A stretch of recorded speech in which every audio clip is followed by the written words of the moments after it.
pode ser dividida em algumas fases. Olá, pessoal. Vamos à aula de defesa e predação em vertebrados. Na aula de hoje, a gente vai primeiro ver questões relativas à predação e depois as formas de defesa mais comuns nos vertebrados, e algumas um tanto quanto diferentes. Quando a gente fala em defesa, a gente está falando em defesa contra qual fase de predação? Se a gente pensar, a predação pode ser dividida em algumas fases, como, por exemplo, a detecção. A primeira coisa que um predador tem que fazer é detectar a sua presa. A próxima fase seria a identificação. Ele tem que saber que é realmente uma presa ou que tipo de animal ele está observando. Depois existe a aproximação, a perseguição, que também faz parte da aproximação, né? Pode existir ou não. A captura, a subjugação, certo? O controle da presa com as mãos, com as patas, com a boca, de alguma maneira a presa tem que ser subjugada. Posteriormente, a ingestão e a digestão. Só então a predação se completa, porque, veja bem, é possível até escapar da digestão. Você pode ter sofrido todas as fases da predação e lá na barriga do seu predador você ainda pode ter mecanismos de defesa. Vamos ver. E ao longo dessas fases, as presas escapam. Nem todas as presas, cerca de 1% das presas é que vão ser digeridas. 99% das presas podem escapar da predação. Então, existem outras maneiras também de classificar as defesas com relação à predação. A gente pode classificá-las nessas categorias, que são defesas contra a subjugação, contra a aproximação, ou então a gente pode classificá-las como primárias ou secundárias. Primárias são aquelas que independem do predador, quer dizer, o bicho é camuflado, por exemplo, independente da presença de um predador ali na área ou não. E algumas defesas são secundárias, quer dizer que elas são dependentes da presença do predador. Ou seja, fuga, por exemplo, o animal só vai fugir se o predador estiver próximo, certo? Então, existem classificações nesse sentido também. E a gente ainda pode pensar em outras formas de classificação, como, por exemplo, morfológicas. São as defesas morfológicas, por exemplo, a presença de um espinho, ou comportamentais, né, tá aí, etológicas, por exemplo, fuga, é uma defesa comportamental, ou ainda ecológicas, que é, por exemplo, andar em grupos, ou cardumes, por exemplo, é um comportamento dos girinos ou dos peixes nadarem em grupo, né, então é uma questão mais ecológica aí, de saciação dos predadores. Vamos falar sobre isso um pouco. Então, veja bem, eu vou dar alguns exemplos para desmistificar algumas coisas. A équidna é um mamífero que tem esses pelos em formas de espinhos, mas eu vou dizer para vocês que os pelos são macios, dá para pegar a équidna na mão. Você não vai se espetar. E, na verdade, olha bem o ambiente onde esse animal vive. Esses espinhos provavelmente servem para camuflagem, em primeira instância. Ou talvez assustar um predador, né, que vai achar que pode ser espetado e tal. Então, nem sempre os espinhos vão ser realmente utilizados da maneira que a gente intuitivamente pensa. Esse animal, ele está camuflado, ele não é camuflado. Uma raia, ela pode se cobrir de areia para se camuflar, mas aí ela não é um animal camuflado, ela está. Vocês entendem isso? Já esse linguado, ele é camuflado e está também. Porque ele pode mudar de cor para mimetizar o fundo, o plano de fundo. Esse aqui também, um outro linguado.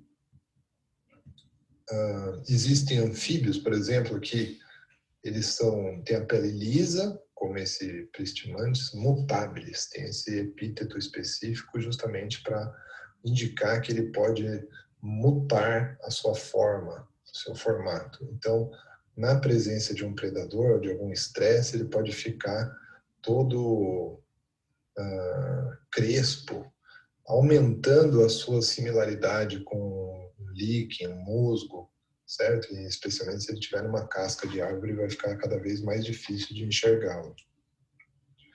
Aqui ele demora 300 segundos para sair de um estado crespo para um estado liso. Vejam aí outros exemplos de animais camuflados, um peixe. Ele pode possuir esses apêndices que vão intensificar a sua camuflagem, né? Tem essa função. Outro peixe. Cavalos marinhos, que também são peixes, certo? Vejam esses cavalos marinhos. Larvas de peixes, muitas delas são transparentes, têm a musculatura transparente. Isso também ajuda na camuflagem. Anfíbios que se assemelham muito com as folhas onde eles ficam empolerados, ou as folhas mortas no chão da floresta. E aí a gente tem uns conceitos, né? O que é mimetismo? Mimetismo existe quando um animal imita algo ou alguma coisa. Então, existem modelos, os modelos e os mímicos. Os modelos é aquilo que está sendo imitado e os mímicos são aqueles animais que estão imitando o modelo. E aí a gente tem alguns tipos de mimetismo. Por exemplo, aqui, vocês podem ver nessa lista, deixa eu colocar aqui um laser pointer. O mimetismo batesiano, que é um bem famoso, onde um animal não tóxico mimetiza um animal tóxico. Ou um mimetismo milleriano, onde um animal tóxico imita outro animal tóxico. Ou seja, todos são tóxicos. E ainda um mimetismo braueriano, onde um animal palatável, não tóxico, mimetiza um animal palatável não tóxico. Então, como que esse tipo de mimetismo funcionaria, né? Aqui existem exemplos de mimese fanérica. Estava aqui nesse slide. Mimese fanérica. Ele está imitando um elemento isolado do meio ambiente. Ele está imitando o quê? Uma titica de passarinho. Tem até aquela porção com ácido úrico que fica branquinha e aquela porção das fezes, né, mais escuras. Então a perereca titica, ela imita um cocô de passarinho numa folha. Então ela imita um elemento isolado que existe no meio ambiente. Já esse outro anfíbio, ele mimetiza um padrão geral do ambiente. Aqui está o sapinho, e ele mimetiza esse líquen que está nessas rochas. Mimetiza para quem? Para nós, que enxergamos o mundo a cores, né? Da maneira que vocês estão vendo essa foto. Mas se você fosse uma serpente, um viperídeo, com fossetas loreais, que fosse capaz de detectar mínimas variações de temperatura no ambiente, talvez esse animal não fosse camuflado. Entende? A gente tem que entender também, a gente está falando com base no predador, esse animal é ou não é mimético, ele é ou não camuflado. Veja aqui lagartos, né? São lagartos ou lagartixas que imitam folhas secas, troncos de árvore. Aqui uma outra lagartixa, visto de cima, eu sei que fica difícil. Aqui estão os olhos, aqui a boca. De lado, talvez dê para ver melhor, certo? Olha que impressionante. E esse lagarto? Nem pausando a apresentação vocês vão achar. Ou já acharam. Vou ajudar. Olha lá. Certo? Pode voltar ao vídeo se quiser ver mais. Algumas serpentes são camufladas, mas é porque elas vivem no folhiço. Ou porque elas vivem na vegetação. Vocês acham que a serpente verde escolhe ficar no galho verde e a serpente marrom escolhe ficar no chão marrom? Será que seria possível fazer um experimento para testar isso, a escolha do ambiente mais parecido com o seu próprio corpo, para intensificar o padrão de camuflagem? E às vezes, aqui nesse caso, por exemplo, lógico que a camuflagem serve para defesa, mas também pode servir para o ataque.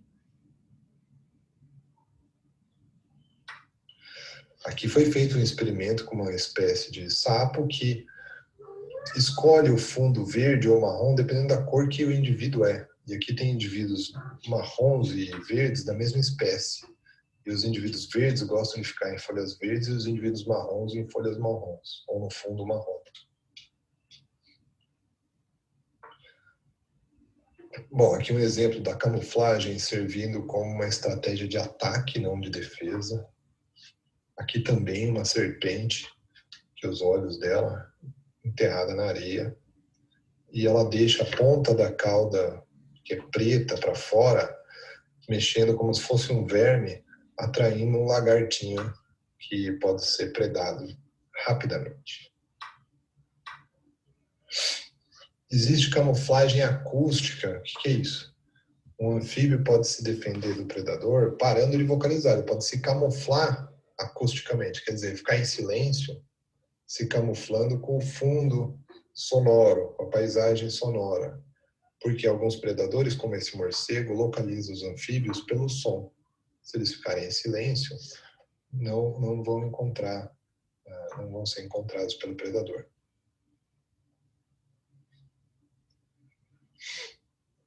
Alguns anfíbios, quando molestados, podem exalar cheiro de folha, então seria uma camuflagem química, está se camuflando agora no universo olfativo, olfatório, né? Porque alguns predadores podem seguir essas pistas para localizar a sua presa. Existe a camuflagem cinética, quer dizer, essa perereca aqui chama Phasmaila, ela se movimenta como se fosse um galho ao vento, né? Ela vai balançando as pernas e movimentando como se fosse um bicho-pau. E quem lembra do nome do bicho-pau, né, da ordem, é Phasmatoda, por isso que ela chama Phasmaila. Ila é perereca, né? Então a perereca que parece um Phasmatoda, um bicho-pau, mas no sentido da locomoção, da camuflagem cinética.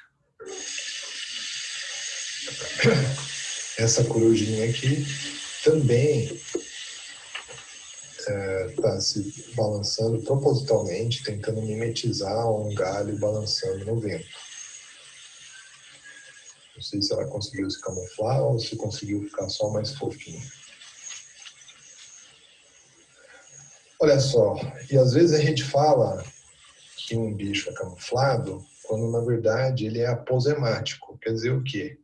Aposemático são as espécies que têm um padrão de coloração que indicam que ela é perigosa. Então, se você tem uma cor que indica que você é perigoso, você é um animal aposemático. E esse bicho tem uma coloração aposemática também. Agora que vocês conseguiram ver que é uma jararaca, ela tem esse corpo com essas manchas em V invertido, né, de ponta cabeça. E essas manchas são imitadas por outros animais não venenosos, porque esse sinal é um sinal de perigo em serpentes. Se você vê uma cobra com um V invertido, tome cuidado, pode ser uma jararaca. Então veja aqui, não é um exemplo muito bom essa de cima, que é não venenosa, mas ela normalmente tem um padrão muito parecido com a urutu, que é essa de baixo, que tem não, aqui já não é um V invertido, é um U invertido. Mas eu peguei esse exemplo aqui porque a parte de cima dela imita uma urutu e a parte de baixo do corpo imita uma coral verdadeira. E a coral pode fazer vários comportamentos e normalmente é visto como um animal aposemático, aquele que tem uma coloração que indica que ela é perigosa. Mas, não necessariamente. Alguns animais podem enxergar esse padrão de cor como sendo disruptivo. Ou tem gente que fala disruptivo, mas a palavra melhor seria disruptivo, que é um padrão que quebra o contorno do bicho e aí o predador viria, na verdade, um conjunto de bloquinhos disjuntos e não um animal como um todo. Então, pode ser que ele não seja aposemático, pode ser que ele seja disruptivo, depende de quem, qual predador. E aí a gente tem serpentes que podem estar imitando invertebrados, aqui uma larva de geometrídeo, né, um lepidóptera, ou então um piolho de cobra. Ou ainda planárias terrestres. Olha, essas aqui são planárias lá da região, acho que do Vietnã, assim, do sudeste da Ásia. E olha a cobra que existe no mesmo local. É um mímico. As planárias são altamente impalatáveis. E aí, por isso, essa serpente pode estar imitando a planária. Temos casos aqui de um serpente com piolho de cobra ou ainda com lagarto. Pode ser um anel mimético, que a gente chama, quando tem várias espécies imitando uma outra, né? Quem que está imitando quem? Olha esse piolho de cobra com esse outro lagarto. Serpentes e peixes. A da esquerda é uma serpente muito venenosa, laticauda. E a da direita é um peixe que você pode pegar na mão, um miriquites. A gente tem as serpentes que imitam, na verdade, as crisálidas, né, de borboletas, que imitam as serpentes com uma perfeição absurda.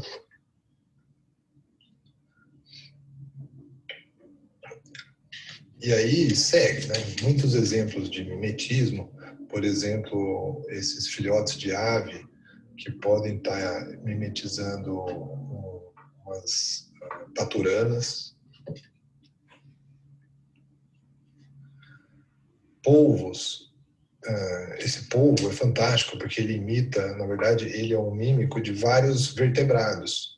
Ele imita um linguado lá em cima, um peixe-leão, uma serpente marinha, tá bom? Então ele é muito interessante vocês procurarem vídeos na internet desse polvo, embora seja um invertebrado, mas ele está imitando vertebrados, tá bom? E outros lagartinhos podem estar fazendo comportamentos que são defensivos, mas que imitam, por exemplo, aqui ele pode parecer maior do que ele é, erguendo o corpo. Ele pode levantar a cauda imitando um escorpião, talvez. Né? Existem artigos falando isso, que tem aqui uns lagartinhos que podem estar imitando escorpiões, porque eles são mais ou menos do mesmo tamanho e têm coloração meio parecida. Isso é muito sugestivo. Precisaria ser feito testes para verificar a veracidade dessa hipótese. Talvez um de vocês gostaria de fazer esse experimento. Ainda tem o mimetismo milleriano, que eu falei para vocês, onde um tóxico imita outro. E aqui é um desses casos, porque a Ranitomeia variabilis, esse bicho da esquerda, imita um morfotipo da Ranitomeia imitator, que ocorre numa região da Amazônia. Em outra região da Amazônia, o morfotipo dessa mesma espécie imitator é desse jeito aqui, do meio, e ela é imitada pela Ranitomeia fantástica. Ou será que a fantástica é que imita a imitator? Em outra região da Amazônia, a imitator tem essa morfologia, essa coloração, e a ventre imaculata é muito similar. Então, todos eles são tóxicos, muito tóxicos, são dendrobatídeos, né, um grupo de anfíbios tóxicos. E não dá, não saberia dizer para vocês quem que imita quem. A gente poderia pensar sobre isso e se existe alguma direção nesse resultado do processo evolutivo. Alguns anfíbios mostram partes que outrora estavam escondidas, por exemplo, como a coloração chamativa das coxas, ou ainda ocelos que ficam na parte posterior do corpo e que também são glândulas de veneno, né? Isso aqui pode parecer que é a cara de um outro bicho que não o sapo, né? Muito maior.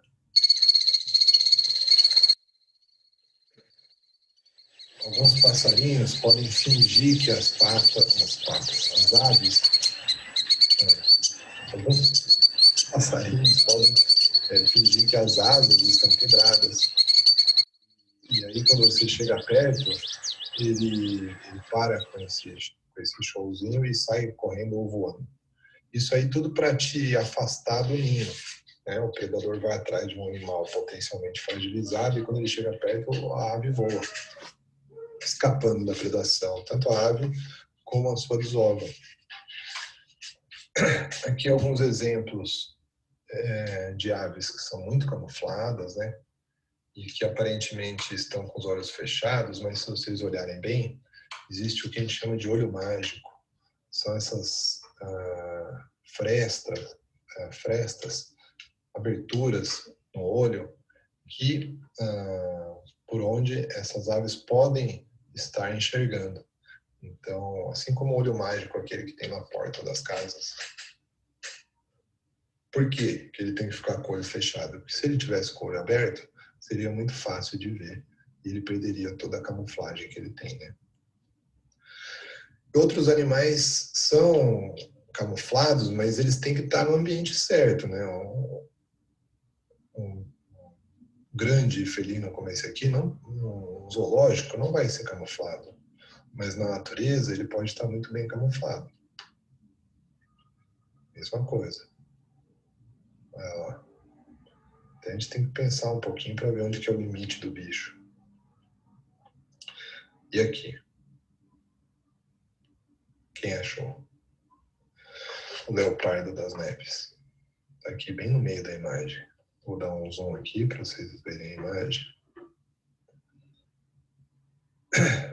E aqui, vejam quantos animais tem nessa imagem. Quantos carneiros também são camuflados. E ali, em cima, um leopardo caçando. Por outro lado, a gente tem espécies que são polimórficas. Ou seja, cada indivíduo dessa espécie, essa é uma única espécie com vários indivíduos de cores diferentes. Isso é impressionante porque, primeiro, pela plasticidade de cores, e outra, porque é um predador, se ele se alimentar de um bicho desse aqui da imagem central, verde, marrom, e gostar, porque o bicho é palatável, ele vai falar, bom, vou procurar um outro bicho verde, marrom, porque estava gostoso. Então ele vai ter muita dificuldade de encontrar, ele vai ter criar essa imagem de procura que vai ser dificilmente reproduzida nos próximos eventos de predação. Então, a gente tem uma teoria, né, ideias de como que surgem esses fenótipos de várias cores. Existe uma pressão, uma seleção disruptiva, que é o quê? Se existe um padrão mais comum de cores na espécie, ele é que vai ser o mais predado, porque os predadores vão formar aquela imagem de procura. E conforme esse padrão vai sendo predado, outros padrões é que vão se tornar mais comuns. Então, por isso que chama de disruptivo, porque você está dividindo, né? Quebrando essa montanha única, agora em dois morrotes, E esses novos picos de abundância de um padrão de coloração é que agora vão ser mais procurados pelos predadores. E aí, de novo, vão haver novas quebras. E aí vai surgindo um padrão polimórfico dentro da espécie. O mesmo para animais tóxicos, não só os palatáveis, mas a gente tem polimorfismos em animais tóxicos. Veja aí, essa é uma mesma espécie de Oophaga. E, na verdade, aqui o que explica é que cada população dessa espécie tem uma cor. Porque cada população vive numa ilha do Caribe, por exemplo. Então, em cada local, eles têm um padrão e esse padrão é mantido. Porque daí, sim, vale a pena manter o padrão igual, porque a semelhança promove a segurança aqui nesse caso. E a gente tem polifenismo, quer dizer, mudança de cor ao longo das estações do ano. Então, um perdiz e uma coruja que vivem em locais que tem muita neve são brancos durante a época de neve e coloridos durante a época, durante o verão. Mamíferos também. E esse é um dos comportamentos mais eficientes da natureza, ficar imóvel. Esse sapo está imóvel, e não é porque é uma foto, porque é um vídeo, mentira, é uma foto, mas ficar imóvel é um dos comportamentos mais eficientes da natureza. Então vamos ver aqui um pouco das fases da predação.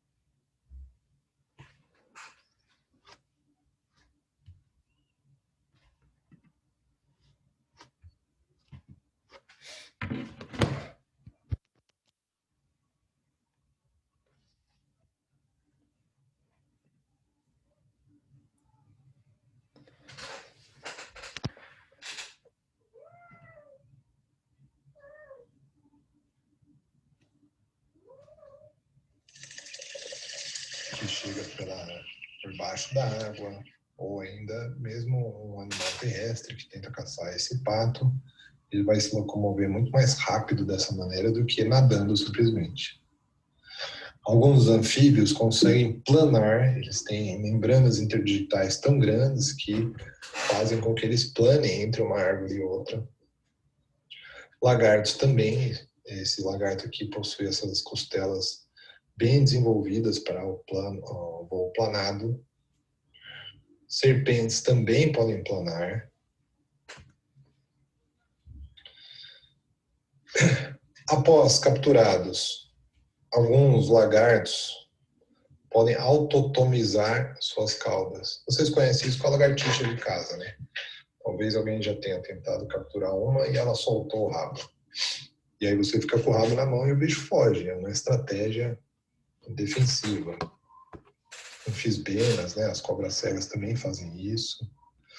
Esse lagartinho aqui, ele solta as escamas. Então, é muito interessante quando você tenta capturá-lo. Ele tem essas escamas grandes, né? Relativamente grandes, e elas se soltam. E o bicho foge depois um pouco debilitado, mas consegue escapar. Esse outro aqui, que eu chamo de Mick Jagger's Frog, vive nessas regiões montanhosas ali dos Tepuís, divisa do Brasil com a Venezuela. E o sapinho, quando se aproxima um predador, ele pula e sai rolando barranco abaixo, like a rolling stone, como uma pedrinha rolando. E aí lá embaixo ele pode parar e mostrar ainda uma coloração aposemática. Faz parecido uma salamandra. Também ela se enrola e desce o barranco rolando. Deixa eu ver se tem aqui alguma imagem.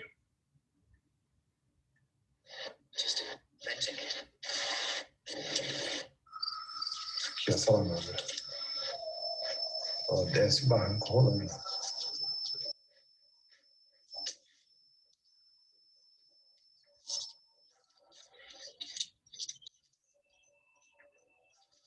designed to flex like a rubber tire so it doesn't feel the bumps. The pearl moth caterpillar is common. Legal, né? E esse aqui? Ele vive agora numa região plana, é um lagarto que morde o próprio rabo, mas na verdade aí, vejam os espinhos e tal, ele na verdade dificulta a predação, né? Ele não vai sair rolando, mas ele nesse formato de dunnets, espinhento, vai ficar muito mais difícil de ser ingerido por um predador. Assim como fazem, por exemplo, os pangolins e os tatus. Pangolim na África, os tatus aqui na América do Sul, fazem essa proteção, né? Eles têm um casco duro e feito de escamas também, né? Então, é similar.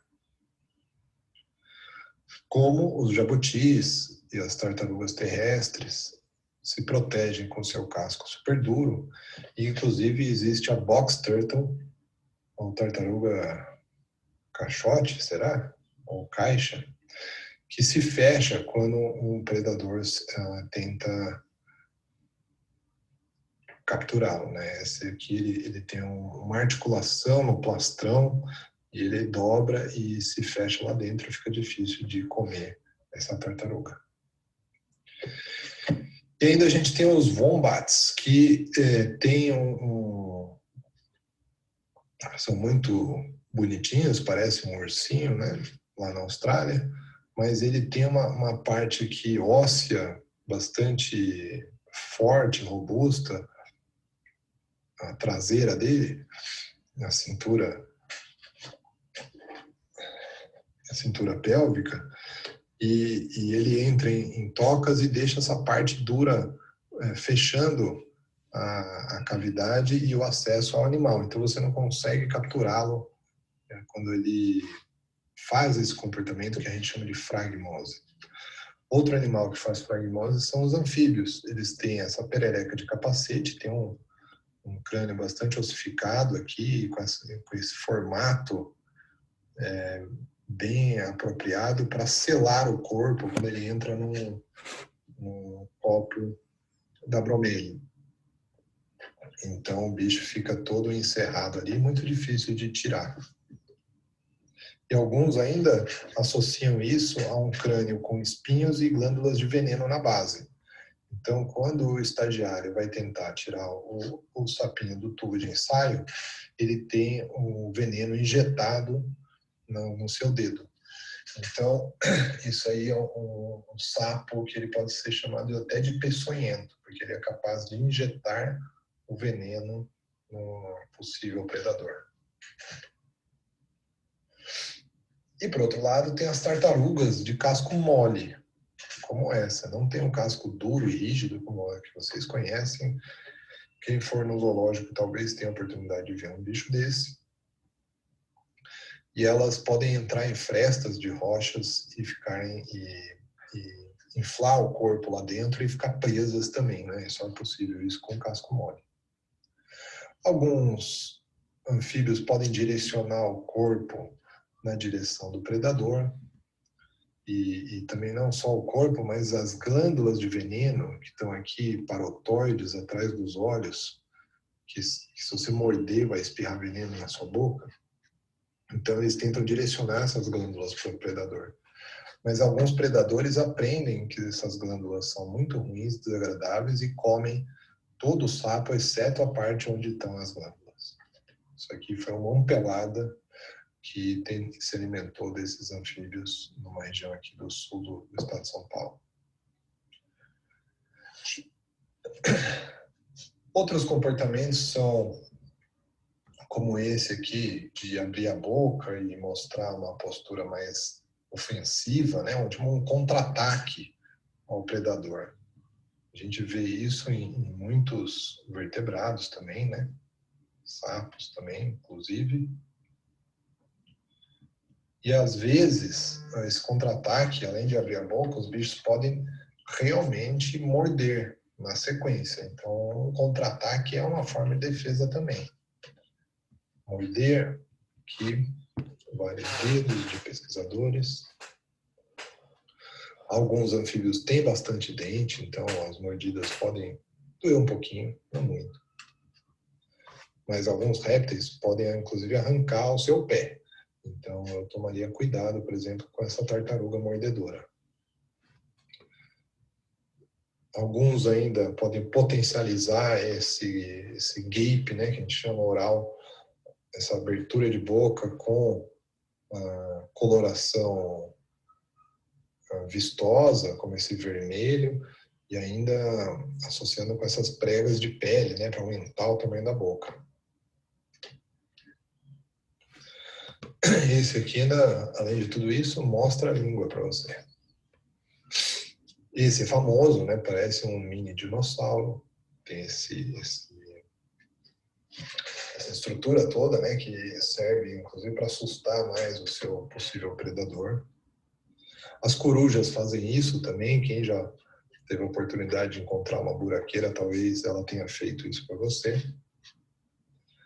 A Maria-Leque esse comportamento dela de abrir o leque e ficar mostrando para você pode ter alguma função defensiva também. O peixe borboleta, da mesma forma, né? Ele tem essas nadadeiras todas coloridas, é um peixe de fundo. Também pode usar isso como um sinal de defesa. E o tamanduá, ele quer te dar um abraço, mas esse abraço vai doer, porque ele vai enfiar essas unhas nas suas costas e rasgar a sua tenra carne. É assim como faz eu botei o siri, porque eu achei que era parecido. Aqui, o casuar, ele tem uma unha super grande, super forte, que é utilizada como uma arma. Então, ele pode pular em você, enfiar essa unha e arrancar suas tripas pela barriga. E ali embaixo tem outro pesquisador medindo a força desse golpe do casuar.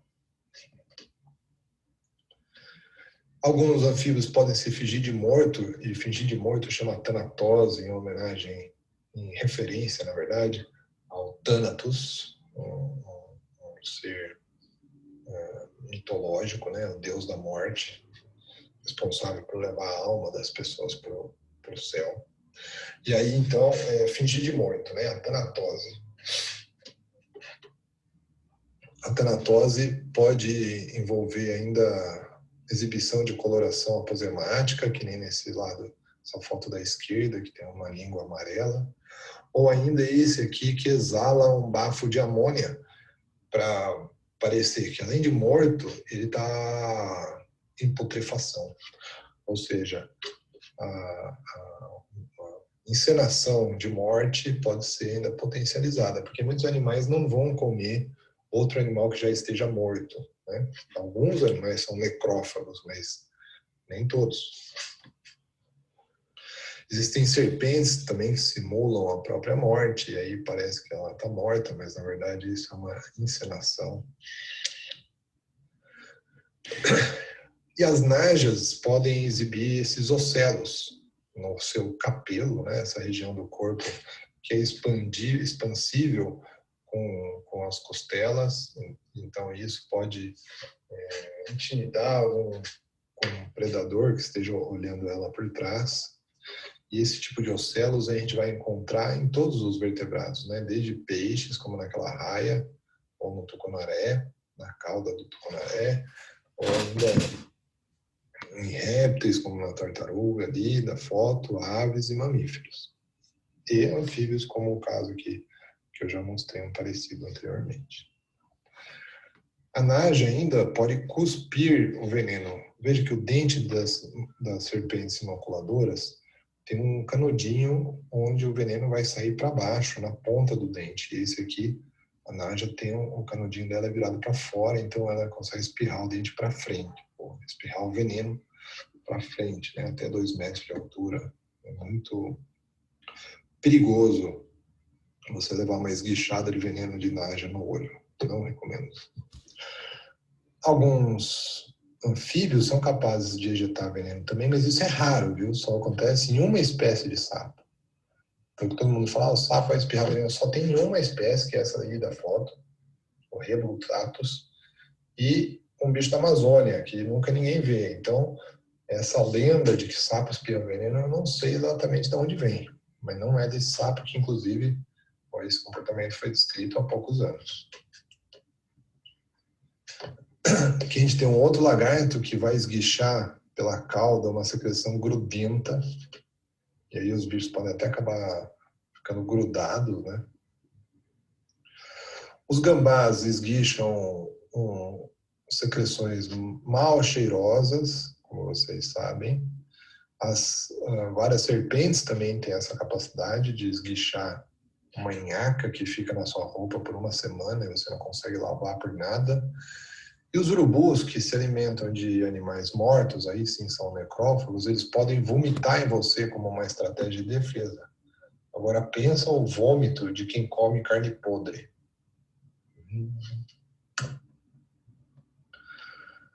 E algumas serpentes podem fazer som com a boca, é um som de chiado. E essa aqui, inclusive, a Pituophis, ainda tem uma cartilagem aqui na frente,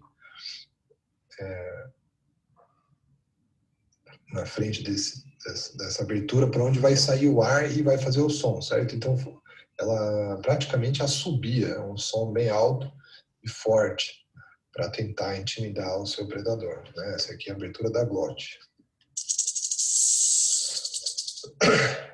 E ainda, os comportamentos defensivos podem ser escalonados. O que quer dizer isso? Pode ter uma sequência defensiva, como aqui da cascavel. Primeiro ela vai fazer o som do chocalho, né, do guiso.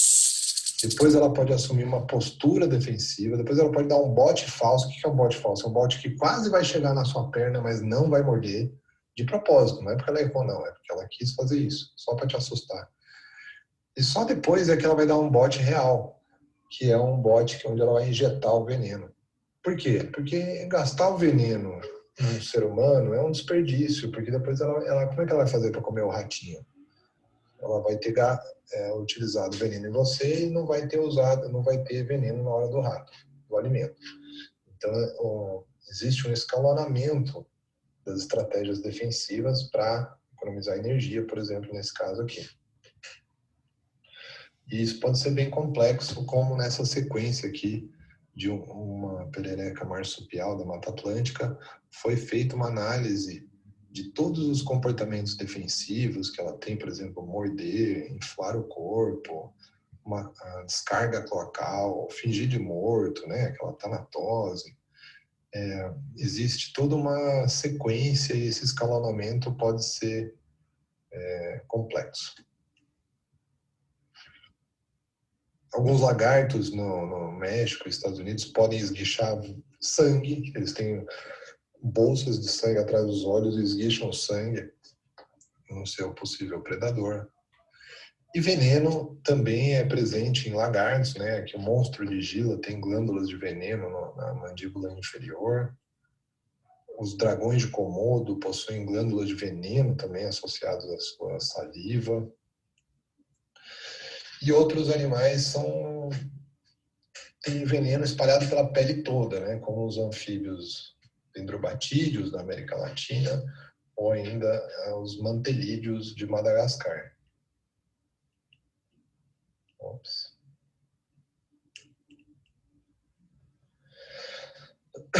Ainda sobre veneno, né? Peixes venenosos, então esses esporões das arraias contêm venenos, assim como algumas raios das nadadeiras dorsais dos peixes leões também possuem venenos, o peixe pedra, então vários animais são venenosos. O baiacu, como vocês conhecem, também é venenoso, né? Ou às vezes não é venenoso no sentido de intoxicar o predador, mas podem ser impalatáveis. As feiticeiras possuem glândulas de muco altamente impalatáveis. Vocês já viram isso na aula de agnata. E ainda alguns peixes podem dar choque, né? São as raias, né? Os condrictes elétricos ou ainda peixes elétricos. E ainda talvez vocês não saibam, mas existem aves venenosas. Então, esses pitorrui, lá do sul da Ásia, Oceania, eles se alimentam de insetos, de besouros que contêm os alcaloides tóxicos. E esses alcaloides são sequestrados dos insetos e transferidos para as penas ou para partes do corpo, e o bicho fica tóxico, impalatável daí. Existem vários comportamentos de exibição de coloração aposemática. Então aqui vocês estão vendo um sapinho melanophreniskos, que é um sapinho da Mata Atlântica. Ele é camuflado por cima, mas é aposemático, quer dizer, conspícuo por baixo, e ele é todo venenoso, né? Da mesma forma, a bombina, o sapinho bombina lá da Europa, também tem um comportamento bastante similar. Ou ainda as salamandras dos Estados Unidos. E mamíferos venenosos também existem, como o ornitorrinco. Ele tem além do bico de pato e botar ovo, ele tem uma glândula de veneno associada ao seu dedão da pata traseira. Então ele também é venenoso. Assim como o loris lento, ele possui glândulas de veneno que são produzidas no seu cotovelo, e daí ele pega esse veneno que é produzido no cotovelo e espalha no seu próprio corpo todo e no corpo dos filhotes. Ou ainda pode colocar na boca o veneno antes de te morder. Então, ele pode ter uma mordida venenosa também. Outro exemplo aqui de marsupial venenoso, ele tem inclusive um dente com sulcado, né? Tem um sulco aqui, o segundo incisivo dele é sulcado para a condução do veneno, que vai estar aqui numa glândula abaixo da maxila. É muito interessante. Então, duas espécies desses Solenodon são venenosas também ali na América Central. Espinhos são defesa. Agora o porco-espinho, né? Esse espinho realmente é um pelo rígido e que realmente espeta. O nosso porco-espinho, esse é a espécie que tem aqui em Campinas. Também é bastante... às vezes vocês já devem ter visto andando pelos fios em Barão Geraldo. E aí uma jararaca tentou morder um bicho desse, olha como é que ela saiu do encontro. Ficou toda espetada e acabou morrendo depois por conta dessa interação.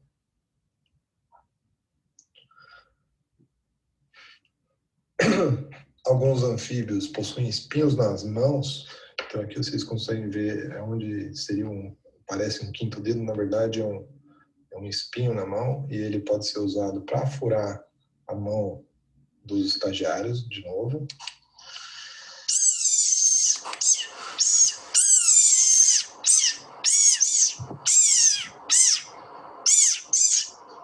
Vocês estão ouvindo o grito de agonia, que tem a intenção de assustar um possível predador. E, de novo, não é para deixar o bicho mais fofinho.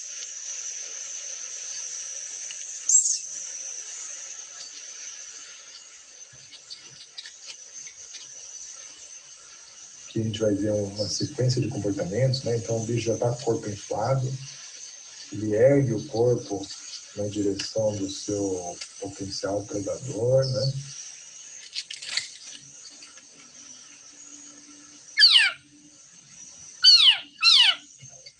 No caso, um sapinho da Amazônia.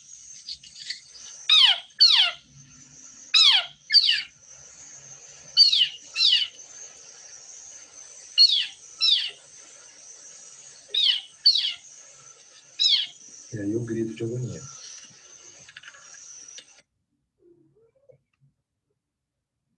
Bom, existem defesas em grupo, né? Então aqui vocês vejam umas leoas caçando um grupo de grandes mamíferos. E por que eles vão fugir, né? Eles poderiam virar e contra-atacar. Isso que normalmente acontece.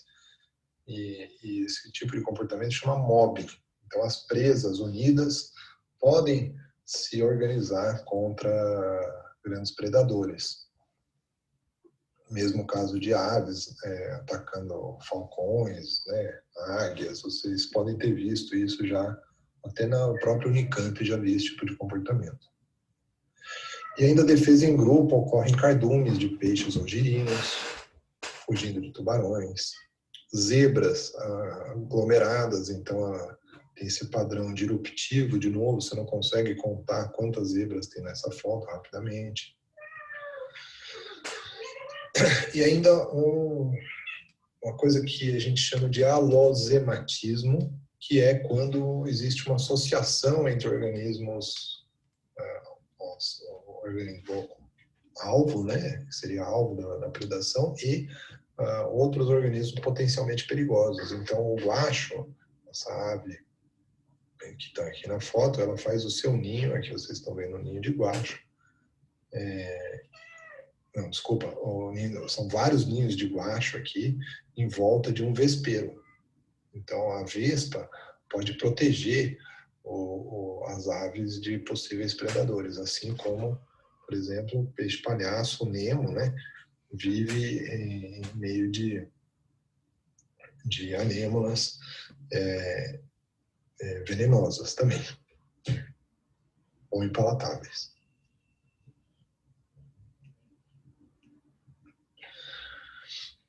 E aí a gente pode querer estudar a evolução dos comportamentos, né? Então esse comportamento de esticar as perninhas para trás, para parecer mais com folhas no chão da floresta, surgiu 2 vezes aqui na evolução dos anfíbios.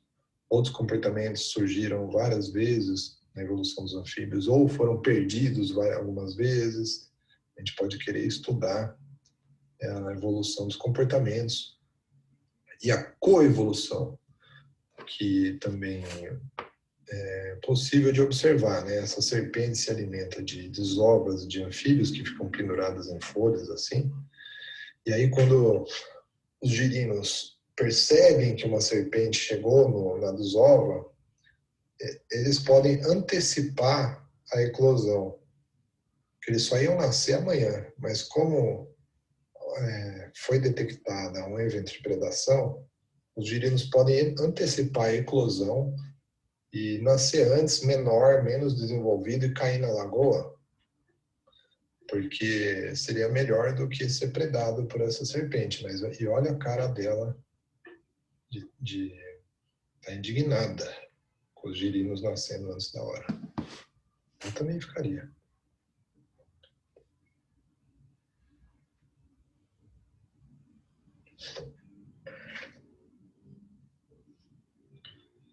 Tá bom? Então, um outro exemplo de coevolução está aqui. O sapo infla o corpo para dificultar a predação. Mas aí essa serpente, que é a Xenodon merremi, né? Ela tem dentes que parecem inoculador de veneno, mas ela não é uma serpente venenosa. Esses dentes, na verdade, servem para furar o pulmão dos sapos, cururus, e desinflar o sapo para poder ingerir. Então, aqui estão os dentes. E, então, uma coevolução, né? No anfíbio surge um comportamento de defesa, no predador surge um comportamento ante aquele comportamento de defesa, e assim vai. É o que a gente chama de corrida armamentista. E tudo isso faz sentido de acordo com a frase famosa do Dobzhansky, que eu vou deixar aqui para vocês, que é uma das frases que todo biólogo tem que saber.